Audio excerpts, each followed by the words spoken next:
What's up, y'all? This your girl, LaSage. I wrote a poem for my black mamas, and I definitely would like to read it to you. I'm tired of black mamas being left to hold the torch with their skirts around their ankles, defiled, criticized, and laughed at. Pain denied and called angry instead.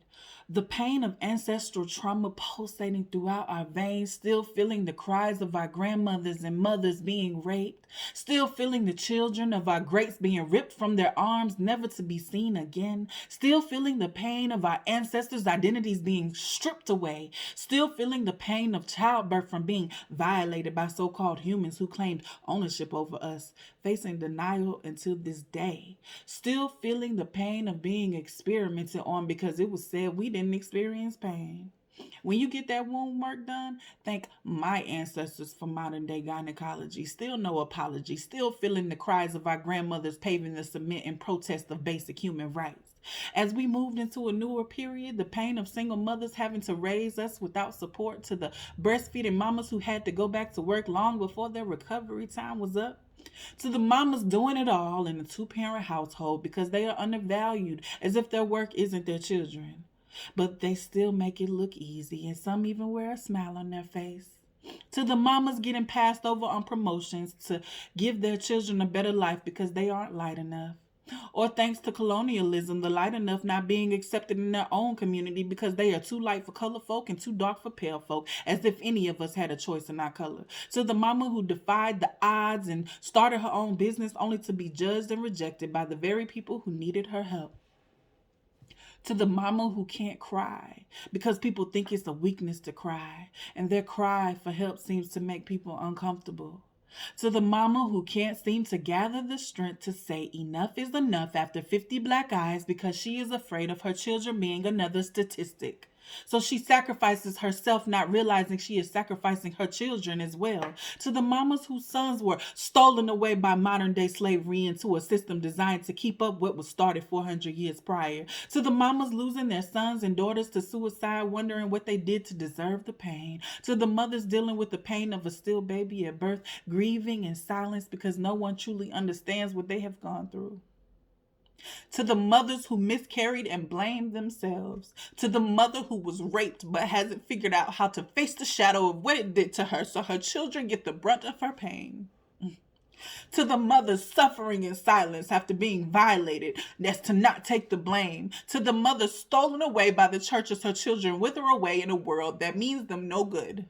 To the mother who is unaware but learned her disciplinarian ways from a system that used the good book as the tool to enslave our ancestors, which is now being used to isolate, instill guilt, and divide us from what we have left. And yet we still found a way to discern the truth. To the mother who got caught in the bunch of lost souls looking for their identity in a system not originally created for them.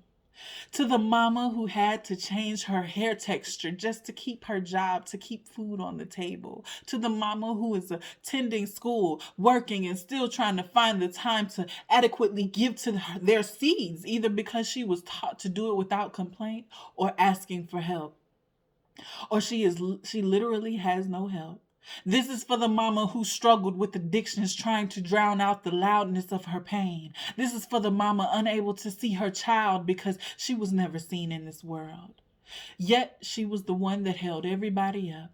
She was the one who raised everyone's kids, even the non-black folks. She is the one that held it down and helped organize the fight. She was the one who freed thousands of slaves with her powerful intuition and insight. She is the one who had the back of the most powerful men. She is the one, and also the one that gave birth to the ones who carried this country on their backs. She is the one who cooked our meals. She is the one who taught us what strength was. She is the one who persevered while other women who have never truly experienced pain cries over this poem, wondering why black people just can't get over it.